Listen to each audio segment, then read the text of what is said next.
आप आगे। अचानक समारा को अंधेरे में खींच लेता है। समारा की आंखें फट जाती है। वो मासूम महसूस करती है कि दो मजबूत हाथों ने उसे पकड़ रखा है। उसे दीवार से लगा दिया था और उसकी गर्दन के पास कुछ लगा दिया था जो उसे बहुत चुभ रहा था। वह चाकू था, एक तेज धारदार वाला चाकू। जब उसकी गर्दन पर लगाया जाता है तो अचानक हल्का सा कट लग जाता है जिससे खून निकलने लगता है। समारा की आंखें फट जाती है। उसके सामने खड़ा इंसान जो उसे दिखाई नहीं दे रहा था, पर हल्की रोशनी में उसकी आंखें जरूर दिखाई दे रही थी।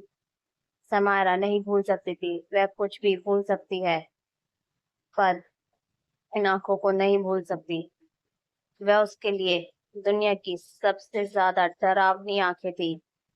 उसका पूरा बदन कांपने लगता है। वह इंसान हाथ में पकड़े हुए चाकू पर अपनी पकड़ को मजबूत बनाते हुए उसे किसी भी वक्त समायरा का गला काट देने वाला था। समायरा का हाथ कांप रहे थे।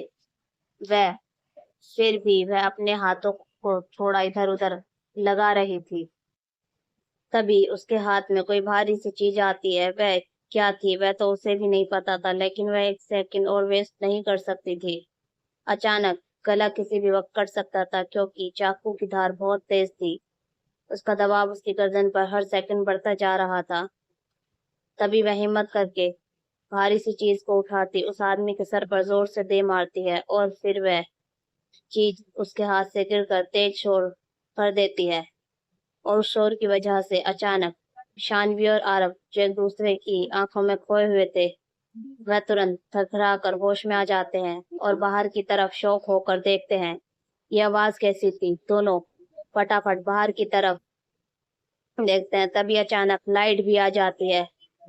समायरा अपने कमरे में भागकर बाहर की तरफ आ रही थी। उसके चेहरे पर हॉरिफाइड एक्सप्रेशन थे, जैसे उसने साक्षात अपनी मौत को अपनी आंखों के सामने देख लिया हो। समायरा को इतना डरा हुआ देखकर आरव और शानवी हैरान थे। वह भागकर आरव को अपनी बाहों में आती है और डर के मारे बेहोश हो जाती है। समायरा समायरा, आरव पैनिक आवाज में चिल्लाता है। वह उस कमरे की तरफ देखता है जहां से समायरा आई थी। शानवी और आरव वह देख कर भी चौंक जाते हैं कि समायरा के गले से खून निकल रहा है। उसके गले पर एक जबरदस्त कट लगा हुआ है जिन्हें देखकर उनकी सांसें हलक में अटक जाती है। और आरव बिना एक सेकंड गवाए समायरा को शानवी के पास छोड़कर भागकर कमरे की तरफ जाता है। उसे अंदाजा हो गया था कि वह किलर घर में घुस चुका है और समायरा पर हमला भी कर चुका है। आरव जैसे ही कमरे के अंदर पहुंचता है, वह चारों तरफ देखता है पर उसे कोई भी नजर नहीं आता। वह खिड़की खुली हुई देखकर भागकर खिड़की के पास आता है। खिड़की से बाहर कूदकर भी चारों तरफ देखता है पर उसे कोई भी नजर नहीं आता। तभी वह देखता है कि पीछे के साइड के जो गार्ड है वह जमीन पर बेहोश है। Damn it! आरव वापस घर में आता है। समायरा बेहोश हो गई थी। शानवी उसे होश में लाने की कोशिश कर रही थी। उसके आंसू रुकने का नाम नहीं ले रहे थे। सेम सेम, होश में आओ प्लीज, होश में आओ। वह रो रही थी लेकिन समायरा बेहोश हो चुकी थी।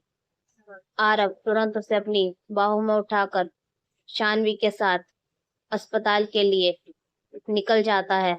अस्पताल पहुंचकर आरव समायरा को डॉक्टर के हवाले कर देता है, लेकिन उसके बावजूद भी वह एक सेकंड के लिए भी अपनी बहन को अकेला नहीं छोड़ता, क्योंकि वह जानता था कि खतरा अब उसके ज्यादा ही करीब आ गया है। शानवी रोते हुए आरव से बोली, कौन हो सकता है, किसने किया होगा सैम पर हमला? आरव ने नाम में सर हिलाकर कहा, मुझे नहीं पता, लेकिन वो जो कोई भी है मैं उसे छोड़ूंगा नहीं। उसने घर में घुसने की कोशिश की है मेरे हाथों से, तो जिस दिन आया वह जिंदा बचेगा नहीं। थोड़ी देर बाद डॉक्टर आरव को बताते हैं कि समारा बिल्कुल ठीक है। गले पर जो जख्म है, शुक्र है कि वह गहरा नहीं था, इसलिए समारा अब बिल्कुल ठीक है। वह बेहोश डर के मारे हुई है। शायद वह बहुत ज्यादा घबरा गई थी, इसलिए बेहोश हो गई। दूसरी तरफ अपना सर को पकड़ते हुए तुषार घर में एंट्री करता है। राघवेंद्र भाग कर तुषार के पास आता है। तुषार, क्या हुआ तुम्हें? तुषार के सर से खून निकल रहा था। डैड, डॉक्टर को बुलाइए अभी। राघवेंद्र तुरंत तुषार के लिए डॉक्टर बुलाता है। थोड़ी देर में डॉक्टर जाकर तुषार की मरहम पट्टी कर देता है। राघवेंद्र तुषार से बोला, कैसे हुआ ये सब? तुम तो उस लड़की को मारने गए थे ना, फिर खुद चोट खाकर कहाँ से आ गए? तुषार ने गुस्से में दांत पीसते हुए बोला, उस लड़की की वजह से हुआ है ये सब। उसने हमला किया है मुझ पर। दैट ब्लडी बिच। गलती हो गई मुझसे, रेप करके साली को खत्म कर देना चाहिए था। मुझे लगा वह मर चुकी है। मुझे क्या पता था वह जिंदा बच जाएगी। डैम इट, उसे खत्म करना होगा किसी भी हाल में, राघवेंद्र ने कहा। उससे तुम्हें देखा तो नहीं ना, पहचाना तो नहीं लिया ना तुम्हें उसने? अगर ऐसा हुआ तो हम पर बहुत बड़ी प्रॉब्लम में फंस जाएंगे। तुषार ने ना में सर हिलाकर कहा, नहीं, उसने मुझे नहीं पहचाना। दूसरी तरफ आरव और कबीर हॉस्पिटल में मिलते हैं। कबीर तुरंत अस्पताल भाग कर आया जब उसे पता चला कि समायरा पर हमला हुआ है। वार्ड में आकर देखता है समायरा भी बेहोश थी।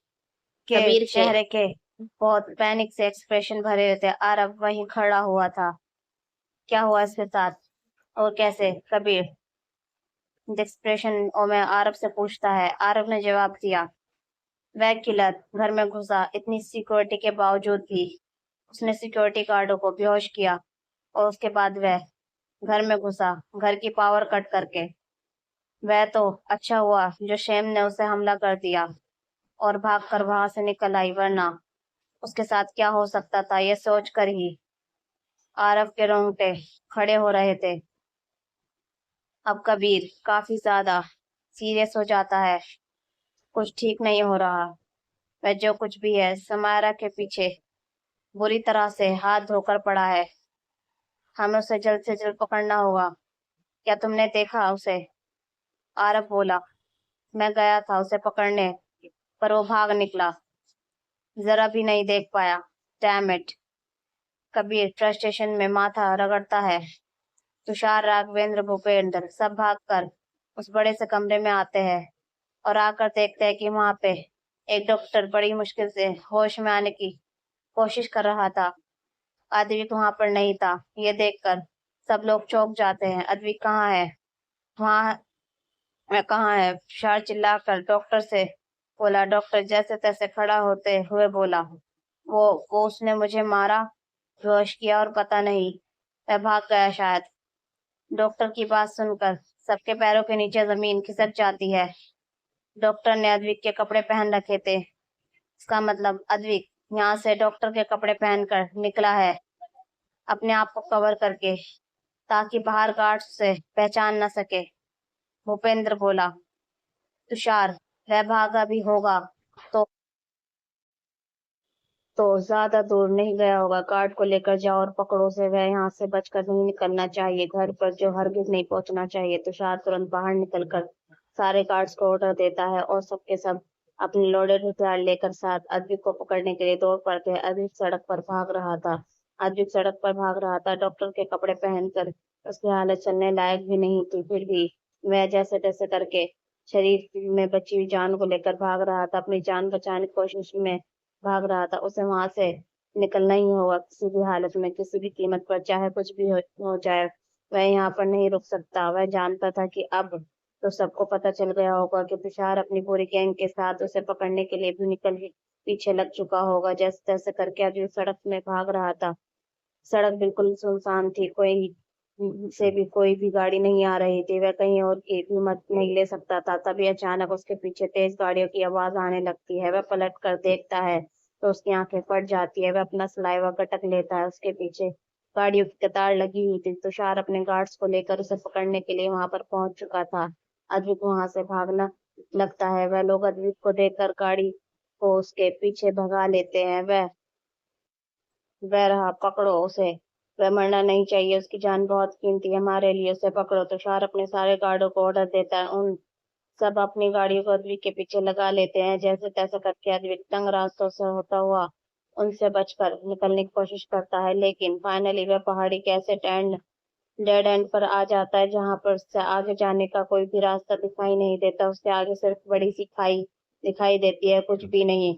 اس کے آگے وہ جا نہیں سکتا تھا۔ ادوک کے قدم وہیں رک جاتے ہیں۔ اس نے سوچا لیا تھا کہ بھلے ہی اسے کھائی میں کود کر اپنی جان کیوں نہ دینی پڑے، لیکن وہ دوبارہ ان لوگوں کے ہاتھوں میں کبھی نہیں آئے گا۔ ادوک پلٹ کر تشار کی ساری گاڑیاں وہاں پر اکٹھا ہو جاتی ہے۔ تشار انہیں گاڑیوں سے سب سے آگے والی گاڑی میں بیٹھا ہوا تھا۔ گارڈ اپنی گاڑیوں کو نکال کر ادوک کی طرف بڑھتے ہیں۔ تشار بھی اپنی گاڑی میں بیٹھا ہوا بس انتظار کر رہا تھا کہ وہ لوگ کب ادوک کو پکڑ کر لے کر آئیں گے۔ بہت بھاگ لیا تم نے ادوک کھنہ، اب اس سے آگے موت ہے، اور آگے بھی موت اور پیچھے بھی موت۔ اب کہاں جاؤ گے؟ اب تمہیں مجھ سے کوئی نہیں بچا سکتا، کوئی بھی نہیں۔ گارڈ اپنے ہاتھوں میں بڑی بڑی بندوق، لوڈڈ بندوق لے کر آگے بڑھ رہے تھے۔ ادوک کے قدم دھیرے دھیرے پیچھے کھسک رہے تھے، اس کا گلا سوکھ رہا تھا۔ کیا وقت آ گیا ہے؟ کیا واقعی میں وقت آ گیا ہے کہ ختم ہونے کا؟ کیا اب اسے اس دنیا میں کے الوداع کہنا ہوگا؟ بنا اپنے دوست کو دیکھے، بنا اپنی بہن، بنا اپنے پیار کو دیکھے، کیا اسے اپنی آنکھوں کو ہمیشہ کے لیے بند کرنا ہوگا؟ کیا یہی تک تھی اس کی زندگی؟ کیا اتنا ہی تھا سفر جو کاٹنا تھا؟ کیا سچ میں اب سب کچھ ختم ہو گیا؟ ادوک کا دماغ بلیک ہو چکا تھا، آگے کچھ نہ پیچھے کچھ۔ اب اگر دونوں طرف ہے تو صرف موت، اب اسے صرف بھگوان ہی بچا سکتا ہے۔ ادوک اپنی آنکھوں کو بند کر کے گہری سانس لیتا ہے۔ وہ ساری میٹھی یادوں کو یاد کرتا ہے، عارف کے ساتھ، سمیرہ کے ساتھ، شانوی کے ساتھ۔ ایک آخری بار سب سے معافی مانگتا ہے، سیم، میں تمہارا سب سے بڑا گنہگار ہوں، تمہیں بچا نہیں پایا، اپنی بہن کو نہیں بچا پایا، تم دونوں مجھے معاف کر دینا، آئی ایم سوری۔ عارف، میں جانتا ہوں تم برے نہیں ہو، میرے خلاف جھوٹی باتیں سن کر تم ٹوٹ گئے ہوں گے، ہرٹ ہوئے ہوں گے، پلیز مجھے معاف کر دینا، مجھے معاف کر دینا۔ وہ گارڈ ادوک تک پہنچنے والے تھے کہ ادوک پوری طرح سے تیار ہو چکا تھا پیچھے کھائی میں چھلانگ لگانے کے لیے، کہ بہت ساری گہری تھی جہاں سے بچ پانا ناممکن تھا۔ وہ مر سکتا تھا مگر ان کے ہاتھوں کبھی نہیں آ سکتا، کبھی بھی نہیں۔ ایک ایک سیکنڈ ہر گارڈ کے قدم نزدیک پہنچ رہے تھے۔ تشار گاڑی میں بیٹھ کر ادوک کو گھسیٹ کر لانے کا انتظار کر رہا تھا۔ ادوک موت کی باہوں میں جانے کی تیاری میں تھا، تبھی اچانک ہواؤں میں بہت زیادہ تیز ہو جاتی ہے۔ کچھ ہی سیکنڈ میں چاروں طرف زبردست شور سنائی دینے لگتا ہے۔ دو گاڑی بڑی بڑی دونوں طرف سے ایک دم سے ان سبھی گارڈ اور ادوک کے بیچ میں آ جاتی ہے۔ گاڑیوں کے شیشے نیچے اترتے ہیں اور گاڑی میں بیٹھے دو شخص اپنے ہاتھ میں پکڑی ہوئی گن کو دھڑا دھڑ گولیاں چلانے لگتے ہیں۔ عارف اور کبیر سارے گارڈز کو مار گرانے لگتے ہیں۔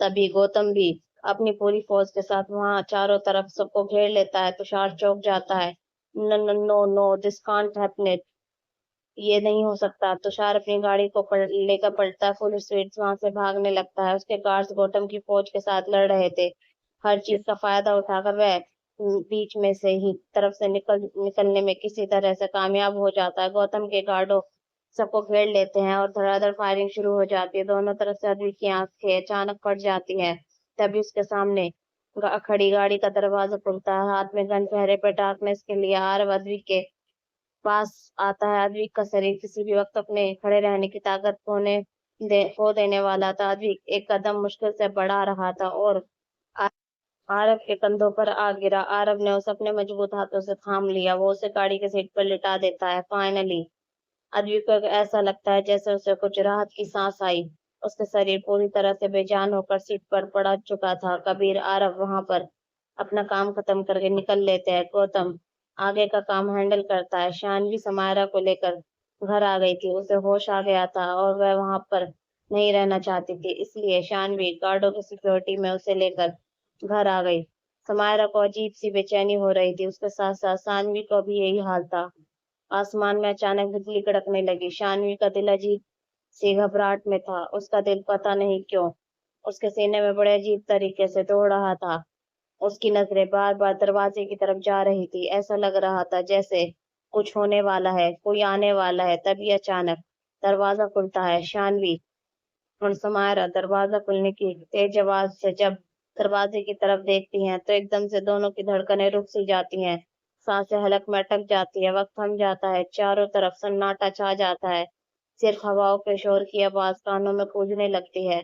شانوی کے ہاتھ میں پانی کا گلاس زمین پر گر کر ٹکڑے ٹکڑے ہو جاتا ہے اور وہ اپنی جگہ پر پتھر کی طرح جم جاتی ہے۔ سمائرہ کا بھی کچھ ایسا ہی حال تھا۔ اس کی آنکھیں پھٹی ہوئی تھی، شریر برف کی طرح جم گیا تھا۔ عارف گھر میں انٹری کرتا ہے، کسی کو اپنے ہاتھوں میں پکڑے ہوئے، کسی کو تھامے ہوئے، کسی کو سہارا دیتے ہوئے۔ جسے اس نے پکڑا ہوا تھا وہ ادویپ تھا، بہت بری حالت میں۔ شانوی اور سمائرہ اپنی آنکھوں کے سامنے ادویپ کو دیکھ کر ایک سیکنڈ کے لیے جیسے صدمے میں چلی گئی تھی۔ بڑی بری حالت میں ادویپ اس وقت عارف کی باہوں میں تھا۔ عارف نے اسے اپنی مضبوط ہاتھوں سے سنبھال رکھا تھا، اسی کے سہارے سبھی بڑی مشکل سے اپنے پیروں پر کھڑا ہو پا رہا تھا۔ گھر کے اندر آنے کے بعد ادویپ شانوی اور سمائرہ کو دیکھتا ہے۔ شانوی بے جان قدموں کے ساتھ آنکھوں میں آنسو اور شوق لے کر آگے بڑھ رہی تھی۔ وہ اپنے بھائی کے پاس جا کر کھڑی ہو جاتی ہے۔ بھائی! شانوی آگے بڑھتی ہے اور ادویپ کو حق کر لیتی ہے۔ ادویپ کی آنکھوں میں بھی آنسو آ جاتے ہیں۔ شانوی کو گلے لگا کر کتنی راحت ملی اس کے سینے کو صرف وہی جانتا تھا۔ نہ جانے کتنے وقت سے اس طرح رہا تھا اپنی بہن کو، اپنی پریوان کو ملنے کے لیے۔ شانوی پھوٹ پھوٹ کر رونے لگتی ہے۔ بھائی آپ کہاں چلے گئے تھے؟ آپ کو آئیڈیا بھی ہے کہ مجھ پر کیا بیت رہی تھی، کتنا مس کر رہی تھی میں آپ کو۔ کہاں پر تھے آپ؟ اتنے دنوں سے گھر کیوں نہیں آئے؟ شانوی کے سر کو سہلاتے ہوئے ادویپ نے کہا، اب آ گیا ہوں نا، چنتا مت کرو، اب میں واپس لوٹ آیا ہوں۔ میں نے بھی تم لوگوں کو بہت مس کیا، بہت زیادہ۔ سوچا نہیں تھا کہ زندگی میں دوبارہ تم لوگوں کو کبھی دیکھ بھی پاؤں گا یا نہیں۔ ادویپ کی آنکھوں میں بھی آنسو آ گئے تھے۔ انہیں اس طرح سے دیکھ کر عارف کے جذبات بھی کنٹرول سے باہر ہو رہے تھے۔ اس کی آنکھیں بھی نم ہو گئی تھی، مشکل سے خود کو سنبھال رہا تھا۔ شانوی ہارٹ بریک کر کے ادویپ کی آنکھوں میں دیکھتی ہے اور بولی، پر آپ اتنے وقت کہاں تھے؟ آپ کو کوئی پتہ نہیں تھا، کہاں غائب ہو گئے تھے آپ؟ اور یہ کیا حالت ہو گئی ہے آپ کی؟ کس نے کیا یہ سب کچھ؟ شانوی دیکھتی ہے کہ ادویپ کی حالت واقعی میں بہت زیادہ خراب تھی۔ وہ مشکل سے اپنے پیروں پر کھڑا ہو پا رہا تھا۔ اتنی زیادہ خراب، جگہ جگہ پر چوٹوں کے نشان، بہت سارا خون۔ جب عارف ادویپ کو اس حالت میں دیکھا تھا تو اس کا تو دل ہی بیٹھ گیا تھا۔ اس نے کبھی سپنے میں بھی نہیں سوچا تھا کہ ادویپ اس حالت میں بھی ہو سکتا ہے۔ ادویپ شانوی سے بولا، تمہیں سب بتاؤں گا، بہت کچھ بتانا ہے تمہیں لوگوں کو۔ ادویپ نظر اٹھا کر سمائرہ کی طرف دیکھتا ہے، جو ابھی بھی کسی موم کے پتلے کی طرح اسے دیکھ رہی تھی، شوق میں بھی۔ آنکھیں اب بھی بڑی تھی۔ سمائرہ کو دیکھ کر ادویپ کے سینے میں درد ہونے لگتا ہے، اس کا دل زور سے دھڑکنے لگتا ہے اور کچھ یاد کرتے ہی اس کی آتما کچوٹنے لگتی ہے۔ شانوی کو کراس کرنے کے بعد ادویپ دھیرے دھیرے قدموں کو آگے بڑھاتا ہے۔ شانوی اور عارف وہیں پر کھڑے تھے۔ دیکھتے ہیں کہ ادویپ کی نظر سمائرہ پر جمی ہوئی ہے اور سمائرہ کی حالت دیکھ کر ادویپ کے سینے کا درد بڑھ رہا تھا۔ بھیانک حادثہ بار بار اس کی آنکھوں کے سامنے مووی کی طرح چل رہا تھا۔ سمائرہ کے پاس پہنچ کر اس کے سامنے کھڑا ہو جاتا ہے۔ سمائرہ کی آنکھیں ایک دم سے بھر جاتی ہے، آنسو ٹپک جاتے ہیں اور آنکھوں میں بے شمار درد دکھائی دینے لگتا ہے۔ سمائرہ دھیرے دھیرے اپنا ہاتھ اٹھاتی ہے۔ اس کا ہاتھ کانپ رہا تھا، اس کا پورا بدن کانپ رہا تھا۔ وہ اپنے ہاتھ کو اٹھا کر ادویپ کے چہرے پر رکھتی ہے۔ وہ جیسے ہی ادویپ کو چھوتی ہے، اس کے دل اور بھی اس کی آنکھیں درد کی باڑھ آ جاتی ہے، دھڑکنیں، سانسیں تیز ہو جاتی ہے۔ وہ پھوٹ پھوٹ کر رونے لگتی ہے۔ ادویپ اسے پکڑ کر اپنے گلے لگا لیتا ہے اور اسے اپنی باہوں میں کس لیتا ہے۔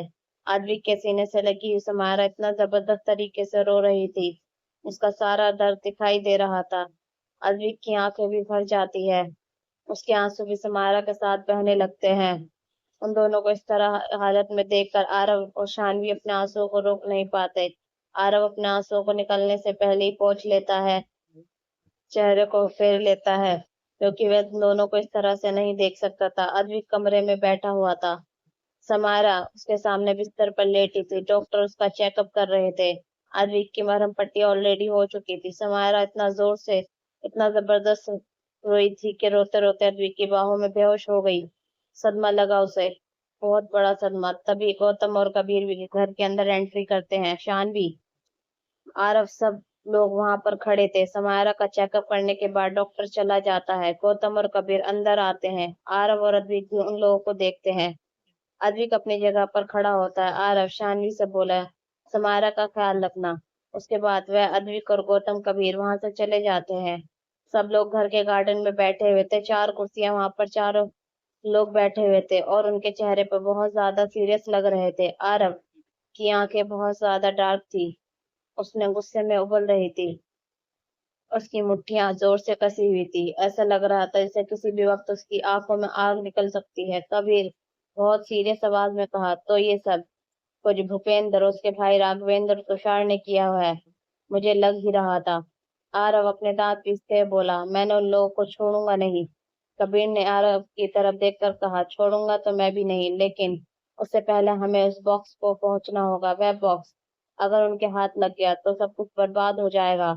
गौतम ने जवाब दिया, बहुत जल्द हम बॉक्स को खुद चलकर हमारे पास आ जाएगा। बस तब तक हमें अयाना को सुरक्षित रखना होगा। अद्विक उन दोनों की तरफ देखकर कंफ्यूजन में बोला, अयाना कौन है और उसका इस बॉक्स से क्या लेना देना? मुझे कुछ समझ नहीं आ रहा। कबीर ने जवाब दिया, समय आने पर समझ आ जाएगा। सिर्फ उसी का इस बॉक्स से लेना देना है, क्योंकि वही उस बॉक्स तक पहुंचने का असली इकलौता जरिया है। ये सुनकर सब शौक होकर कबीर की तरफ देखते हैं। कबीर के चेहरे के एक्सप्रेशन काफी ज्यादा सीरियस थे। कबीर अद्विक की तरफ देखकर बोला, उस बॉक्स की चाबी, क्या उसके बारे में तुम जानते हो? अद्विक ने जवाब दिया, इस चाबी के लिए तो उन लोगों ने मुझे वहां पर रखा हुआ था, इतने दिनों से टॉर्चर कर रहे थे। मैंने उस चाबी को छुपा दिया है। आरव ने कंफ्यूजन में बोला, कहाँ? अद्विक ने आरव की तरफ देखकर कहा, मैंने उस चाबी को समारा के पास छुपाया था। उस रात वह सब कुछ हुआ उससे ठीक पहले। सुनकर सब लोग चौंक जाते हैं। समारा के पास चाबी है, लेकिन कहाँ? वह जब मुझे इस हालत में मिली थी तो उसके पास कुछ भी नहीं था, वह खुद मरने की हालत में वहां पर थी। आरव की बात सुनकर अरवी का दिल एक बार फिर से दर्द करने लगता है।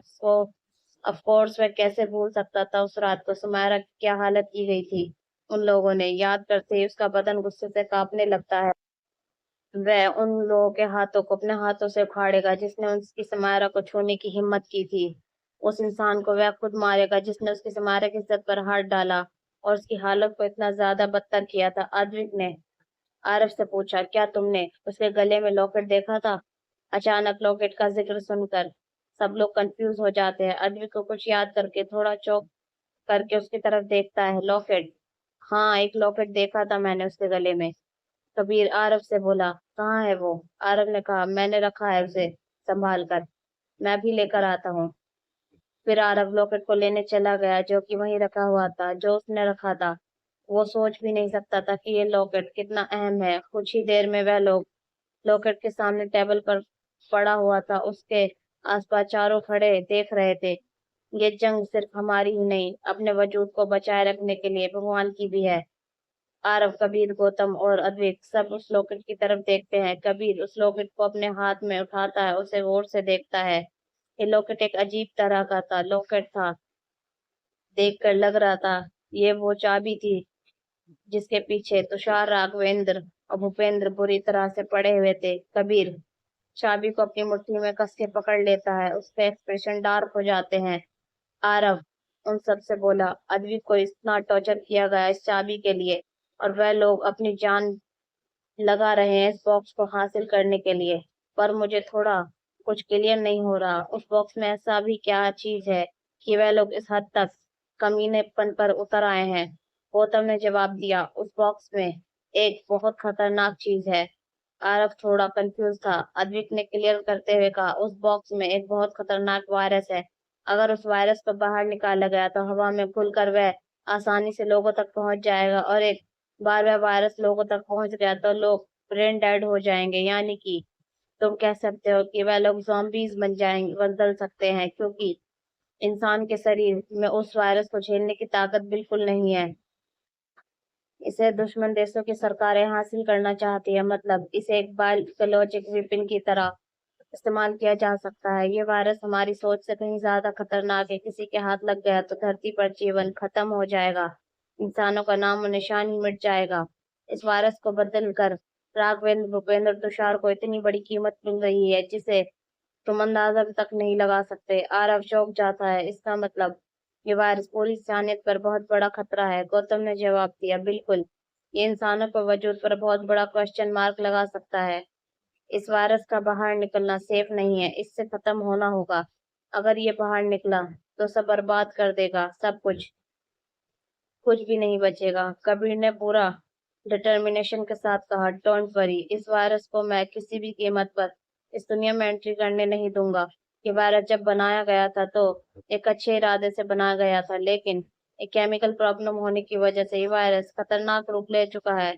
अब इस वायरस के पीछे वह लोग पड़े हैं, खुद भगवान बनकर इस दुनिया पर राज करना चाहते हैं। ये जंग सिर्फ हमारी नहीं, हमारे वजूद बचाए रखने के लिए भगवान की भी है, इसलिए उन्हें हमारा साथ देना ही होगा। कुछ देर वहां पर देखने के बाद वो कबीर और गौतम वहां से चले जाते हैं। थोड़ी देर बाद अद्विक आरव से बोला, तुम्हें कुछ कहना नहीं है? आरव एक खामोश खड़ा हुआ था। सच पूछो तो उसे समझ नहीं आ रहा था कि आखिर अद्विक को क्या बोले। उसे अद्विक का एक गुनहगार माना और आज हालात ऐसे है कि वह खुद उसका गुनहगार हो गया। उसकी बहन का भी कंफर्म तो उसे करना ही होगा, वह बच नहीं सकता। अद्विक आरव से बोला, हमने एक दूसरे से प्रॉमिस किए थे, क्या तुम्हें याद है? आरव एक मुजरिम की तरह सर झुकाकर हाँ में अपना सर हिला देता है। अद्विक बहुत ठंडी आवाज में बोला, कौन से प्रॉमिस थे? दोहराओ जरा, देखना चाहता हूँ, वाकई तुम्हें याद है या नहीं? आरव का दिल एकदम से बहुत भारी हो जाता है, सीने से दर्द सा महसूस होता है। वो बोला, हम दोनों में से अगर कोई किसी एक को कुछ हो गया तो दूसरा परिवार का ख्याल रखेगा, शानवी और समायरा को प्रोटेक्ट करेंगे। एक एक शब्द बड़ी मुश्किल से आरव के मुंह से निकल रहा था। वही तो था जिसने प्रॉमिस तोड़ा था। आज भी ने तो कुछ किया ही नहीं था और ये सब कुछ झेलना पड़ा उसको, जिसका दूर दूर तक इस घर में कोई लेना देना ही नहीं था। शानवी को आरव खुद इतना बड़ा मुजरिम मान रहा था कि उसे मार भी दे तो भी वह अपने बचाव में अपनी नजर तक ऊपर नहीं उठाएगा। वो यही डिजर्व करता है। जब अपनी बहन पर बात आई तो वह इतना बौखला गया कि अद्विक की बहन के साथ उसने जो किया वो तो वह क्यों नहीं बौखलाएगा, वह क्यों नहीं उसे सजा देगा? आरव अद्विक से बोला, मैं जानता हूँ मैंने जो किया है माफी के लायक नहीं है। मेरे सॉरी बोलने से रत्ती भर भी फर्क नहीं पड़ेगा इन चीजों में। मैंने गुनाह किया है, मैं यही चीज एक्सेप्ट करता हूँ। उसके बदले में तुम मुझसे जो पनिशमेंट देना चाहते हो उसके लिए मैं तैयार हूँ। अद्विक कुछ कदम चलकर आरव के पास आता है। सच में आरव, माना कि सब कुछ गलतफहमी से शुरू हुआ था, माना कि तुमने जो किया वह गुस्से में किया, तुमने हद से ज्यादा गलत किया, हद से भी ज्यादा। और मैं कौन होता हूँ तुम्हें सजा देने वाला? तुम्हें सजा वह देगी जिसके साथ तुमने ये किया है। ऐसी उम्मीद मुझे तुमसे बिल्कुल भी नहीं थी। हमने पूरा बचपन पूरी जवानी एक साथ बिताया है। इतनी जल्दी तुम मुझ पर शक कर सकते हो? इतनी जल्दी तुम्हारा भरोसा मुझसे उठ सकता है? इस चीज की मैंने कल्पना नहीं की थी। आरव शर्मिंदगी के कारण अपना सर झुकाए रखता है। न सही बोल रहा था, कितना कमजोर विश्वास था उसका जो इतनी जल्दी डगमगाया गया।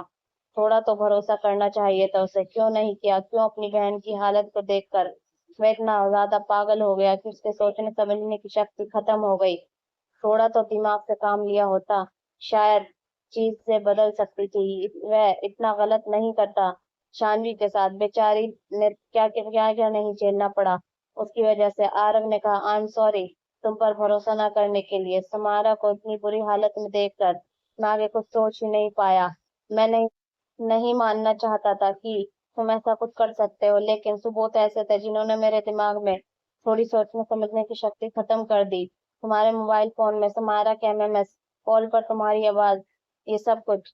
इस पर अद्विक ने अपनी आंखें बंद करके अपने जज्बातों को कंट्रोल करते हुए बोला, वह एमएमएस तुषार ने जानबूझकर मेरे फोन में डाले थे तुम्हें दिखाने के लिए। आवाज बदलकर वह बात करता था, मैं नहीं। खैर अब मैं क्या ही बोलूं तुम्हें।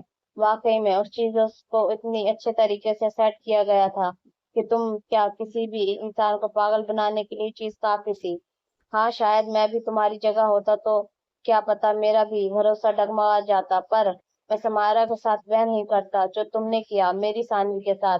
दिस इज रेस्क्यूलेस और मैं माफ नहीं करूंगा तुम्हें इसके लिए, कभी भी नहीं। How could you hurt my princess, how? Advik गुस्से में आरव के कॉलर को पकड़ लेता है। आरव कुछ रिएक्ट नहीं करता। अगर इस वक्त अद्विक उसे मार मार के अधमरा भी कर दे तो वह भी यही डिजर्व करता है। उसे कोई हक नहीं, अद्विक को रोकने का कोई हक नहीं उसे। वे लोग वहां पर खड़े हुए थे, तभी अद्विक की नजर थोड़ी दूरी पर खड़ी शानवी पर पड़ती है जो हाथ में उसमें कॉफी लेकर वहां खड़ी हुई थी। उन दोनों की बातें सुन रही थी। शानवी की आंखें भर आती है, आंसू टपक जाते हैं, उसका दर्द पुराने जख्म हरे हो जाते हैं। अद्विक आरव के कॉलर को छोड़कर उसे हल्का सा प्रेशर गुस्से में पीछे धकेलता है। आरव चुपचाप सर झुकाकर अपनी जगह खड़ा रहता है और उसके سینے میں درد تھا، آنکھوں میں گرد، افسوس، پچھتاوا۔ ابیو شانوی کے پاس جاتا ہے، اس کے بعد اسے وہاں سے لے جاتا ہے۔ سٹوری پڑھنے کے بعد سبسکرائب اور لائک ضرور کریں۔